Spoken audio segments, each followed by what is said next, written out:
సూటిగా ముఖ్యమంత్రి గారిని ప్రభుత్వాన్ని ప్రశ్నిస్తున్నాం. మీరు రైతుల గురించి మిర్చి రైతుల గురించి వెళ్ళి మాట్లాడడానికి వెళ్ళిన నేపథ్యంలో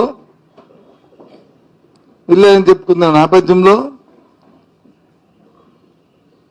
అధికారికంగా ముందు మీరు వారితో సమయాన్ని కేటాయింపులు చేసుకునే ఉంటారు కదా. మరి సాక్షాత్తు దానికి సంబంధించిన మంత్రే ఢిల్లీలో లేకపోయినప్పుడు మరి మీరు మాట్లాడడానికి వెళ్తున్నారని చెప్పడం హాస్యాస్పదంగా ఉంది. మీకు కూడా అది సాంప్రదాయం అనిపిస్తుందా? దానికి మీ తాలూకా ఆ ముఖ్యమంత్రి పదవికి కానీ లేకపోతే మీ వ్యక్తిత్వానికి కానీ అది సమంజసంగా ఉందా అని సూటిగా అడుగుతున్నా. అంతే, ఎవరితో అయితే మీరు మాట్లాడికి వెళ్తున్నా మంత్రి ఢిల్లీలో లేకుండా నేను దీని గురించి వెళ్తున్నాను ఢిల్లీకి అని తప్పేముంది?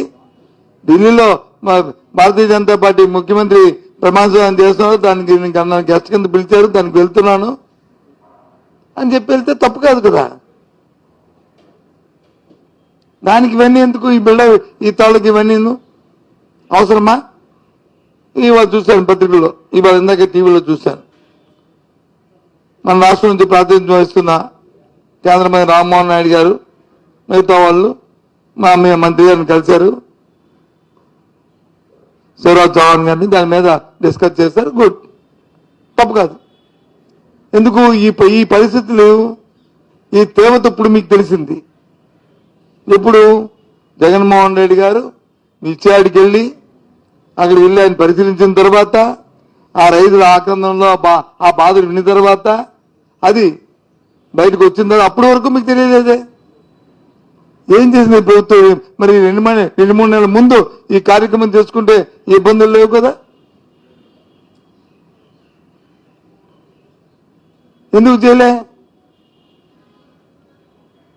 చేతులు కాలిన తర్వాత వచ్చి ఆకులు పట్టుకుంటే ఏ ఉపయోగం ఏముంది? ఇప్పటికే అల్లాడుతుంటే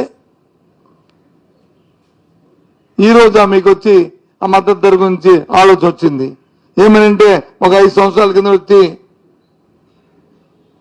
ఆ రోజు క్వింటాలు 7,000 రూపాయలకని ఆ ప్రభుత్వం ఇచ్చిందని, అప్పుడున్న కాలమాన పరిస్థితి ప్రకారము అప్పుడున్న ఉత్పత్తి ధరల ప్రకారం ఆ రోజు మా ప్రభుత్వం ఆ రోజుకి దాని ధర ఇచ్చింది. ఎప్పటికప్పుడు మారుతుంటాయి.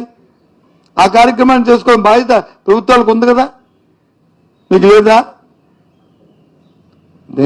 ఇవన్నీ ఎందుకు చెప్తానంటే ఈ ప్రభుత్వానికి రైతుల పట్ల కానీ వ్యవసాయం పట్ల కానీ చిత్తశుద్ధి లేదు. ఏదైతే పూర్వం నుంచి నాడు ఉందో, చంద్రబాబు నాయుడు గారికి వ్యవసాయం పట్ల చిన్నచూపు ఉందో, వ్యవసాయం సొంత దండగానే ఏదైతే పేరుందో అది మనసులో ఇంకా ఆయన పెరిగిపోయి ఉంది.